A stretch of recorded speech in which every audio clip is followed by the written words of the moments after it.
Et c'est seulement au niveau de ce champ-là que vous allez pouvoir réussir la deuxième dimension de votre vie, la largeur de votre vie.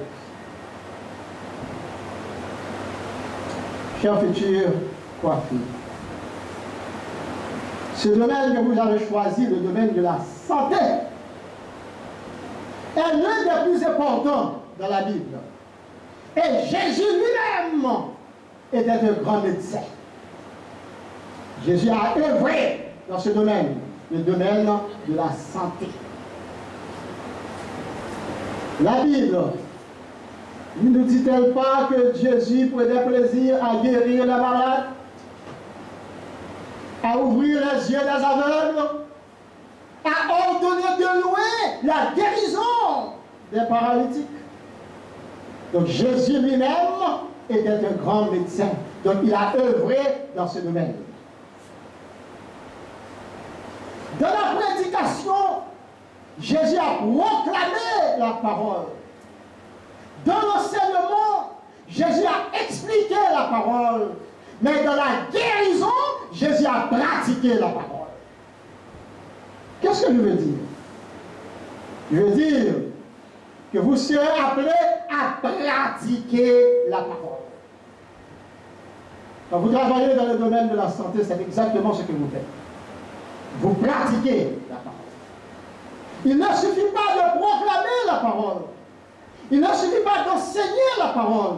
Mais il faut surtout pratiquer cette parole. Et pour pratiquer la parole, c'est dans la guérison. On pratique la parole dans la guérison des malades. Donc c'est le même travail. Et j'enchaîne avec la sœur White qui dit l'éducation et la rédemption sont une seule et même chose. Moi je dirais l'éducation, la santé et la rédemption sont une seule et même chose.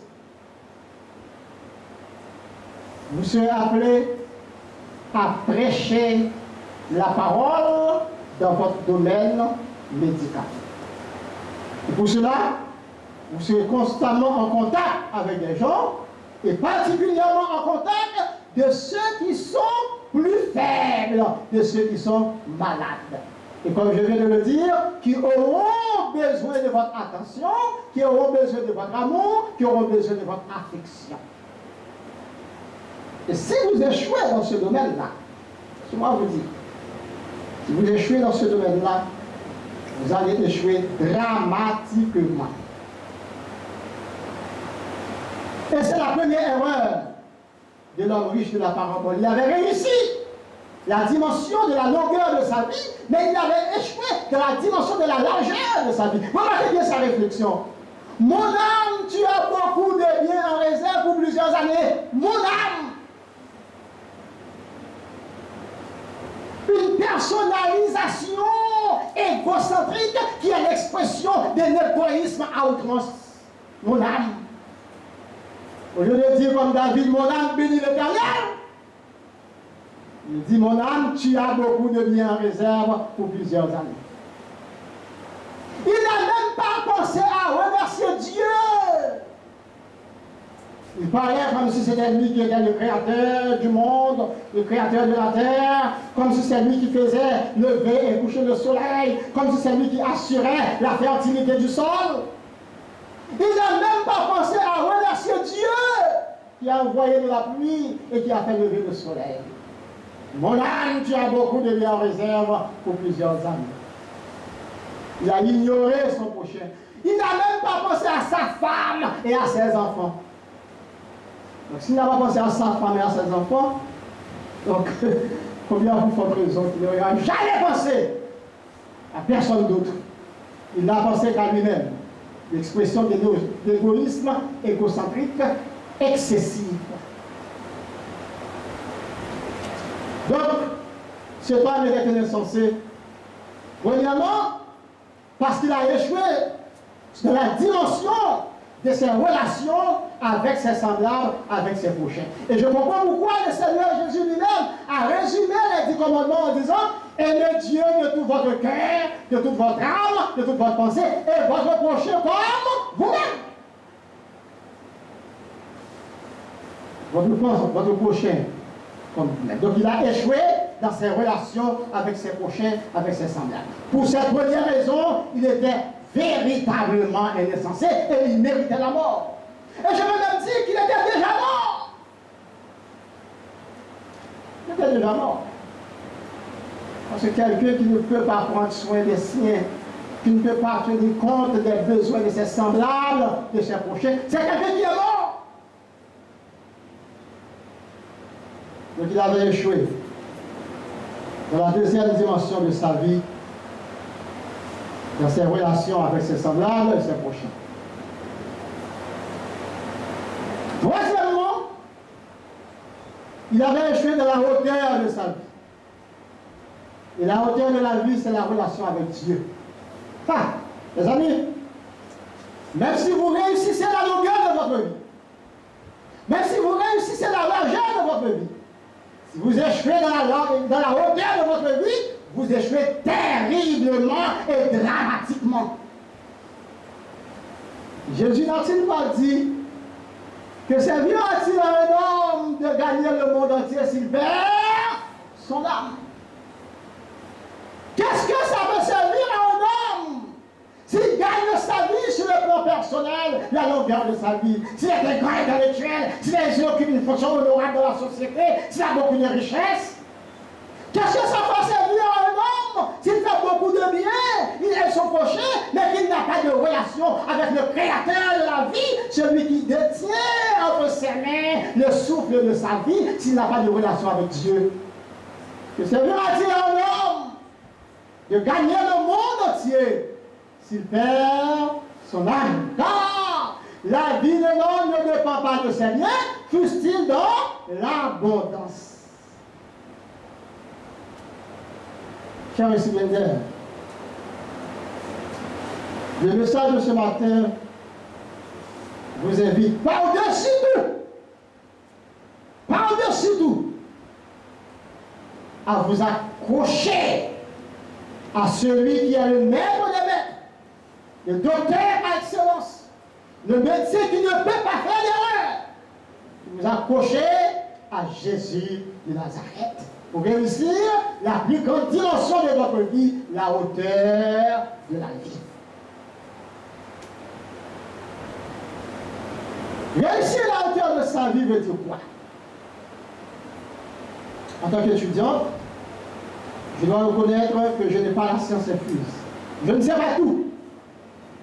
Mais je dois rester attaché à celui qui a le savoir suprême, le savoir ultime, à celui qui est la source de toute connaissance. Je dois rester attaché à l'Éternel, notre Dieu. N'oubliez jamais que vous ne pouvez pas réussir votre vie sans Dieu. Je le dis toujours, on ne peut pas réussir sa vie sans Dieu. On peut avoir un bon job, occuper une haute fonction dans la société, on peut avoir beaucoup d'argent, mais si on n'a pas Dieu dans sa vie, cela ne veut absolument rien dire. La dimension la plus importante de votre vie, c'est votre relation avec Jésus de Nazareth.